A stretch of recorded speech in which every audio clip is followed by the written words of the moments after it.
살다 보면 누구나 크게 실패할 때가 있죠. 진짜 중요한 건 그 다음입니다.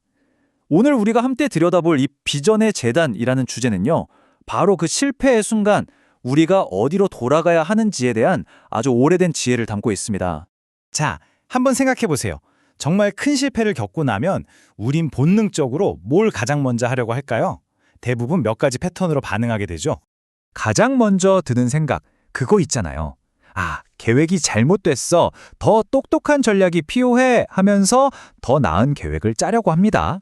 아니면 다른 성공으로 이 실패를 그냥 빨리 덮어버리려고 하죠. 최대한 빨리 잊어버리려는 거예요. 그것도 아니면 다시는 이런 실수 안 해 하면서 모든 걸 막 아주 세세하게 통제하려고 듭니다. 더 나은 계획, 더 빠른 성공, 더 강한 통제. 자, 이런 것들 철학자 하이데거는 이걸 염려라고 불렀어요. 인간의 기본 상태라는 거죠. 그런데 말이죠. 아주 오래된 이야기 하나가 이 염려에서 벗어나는 정말 완전히 다른 길을 우리에게 보여줍니다. 바로 아브라함의 이야기인데요. 그가 기근을 피해서 애굽으로 갔는데 거기서 두려움에 사로잡혀서 정말 치명적인 거짓말을 하고 맙니다. 이 엄청난 굴욕, 이 실패 뒤에 그가 뭘 했을까요? 새로운 5단계 계획? 아니요, 그런 거 안 세웠습니다. 대신에 어떻게 보면 좀 이상한 행동을 해요. 바로 모든 게 시작됐던 그 처음으로, 그 시작점으로 돌아가는 겁니다. 자, 그럼 이 재단으로 돌아간다는 게 대체 무슨 뜻일까요? 이게 그냥 기도했다 정도가 아니에요. 원어인 히브리어로 보면 여호와의 이름을 부른다는 건 훨씬 더 깊은 의미가 있습니다. 이건 뭐냐면 실패로 무너진 자기 자신을 하나님의 약속을 기준으로 다시 바로 세우는 그런 의식적인 행위였던 거죠. 신학자 토머스 구드윈이 이걸 아주 멋지게 표현했는데요. 진정한 회복은 주변 상황을 바꾸는 게 아니라 내 시선이 어디를 향하는지 그 방향을 바꾸는 데서 시작된다는 겁니다. 자, 이렇게 재단에서 다시 시선을 바로잡았는데 이 새로운 비전은 곧바로 시험대에 오릅니다. 바로 한정된 자원을 두고 갈등이 터진 거죠. 아브람하고 조카 롯 둘 다 재산이 너무 불어나서 결국 그 땅에 둘을 다 감당하지 못하게 된 거예요. 목자들끼리 막 싸우기 시작한 거죠. 바로 이 지점에서 재단에서 비전을 회복한 아브람이 어떻게 변했는지가 딱 드러나요. 원래는 연장자니까 당연히 권리가 있잖아요. 근데 그 권리를 내려놓고 조카 롯에게 먼저 고르라고 합니다. 이건 단순히 땅을 양보하는 걸 넘어서 세상을 보는 두 가지 방식이 정면으로 부딪히는 순간이에요. 롯은 어떻게 하죠? 눈을 들어봅니다. 와, 저기 요단들판 보니까 물도 넉넉하고 이건 뭐 여호와의 동산 같고 예전에 봤던 그 비옥한 애국 땅 같아요. 그래서 어떻게 하겠어요? 당연히 그걸 선택하죠. 딱 지금 눈에 보이는 거, 당장 이익이 될 것 같은 걸 고르는 겁니다. 이게 바로 사회학자 지그문트 마우만이 말한 액체 근대성이라는 개념과 딱 맞아떨어져요.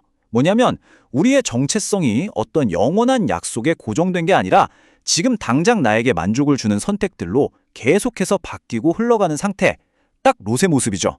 정말 역설적인 건 이 다음이에요. 아브람이 눈앞에 이익, 그 가장 좋아 보이는 땅을 포기하잖아요. 오직 보이지 않는 약속에 대한 신뢰, 그걸 바탕으로 선택을 한 바로 그 순간에 하나님이 나타나셔서 말씀하십니다. 너도 눈을 들어보아라. 그러면서 눈에 보이는 땅보다 훨씬 더 위대한 비전을 보여주시는 거죠. 자, 이 두 사람의 선택, 그 결과가 어떻게 됐을까요?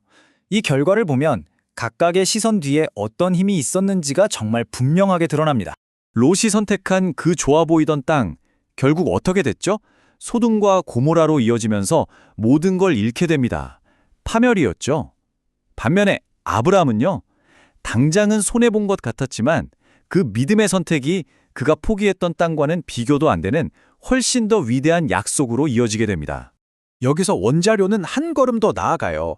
이 이야기가 그냥 아브라함이라는 사람이 이런 교훈을 줬다, 여기서 끝나는 게 아니라는 거죠. 이건 성경 전체를 꿰뚫는 더 큰 구원의 이야기, 그 속에서 어떤 중심적인 인물을 미리 보여주는 그림자, 일종의 예고편이라는 겁니다. 이 표를 보시면 그게 더 확 와닿을 거예요. 보세요. 아브라함은 뭘 포기했죠? 가장 좋은 땅에 대한 권리를 포기했어요. 그리스도는요, 하늘의 영광을 포기하셨죠.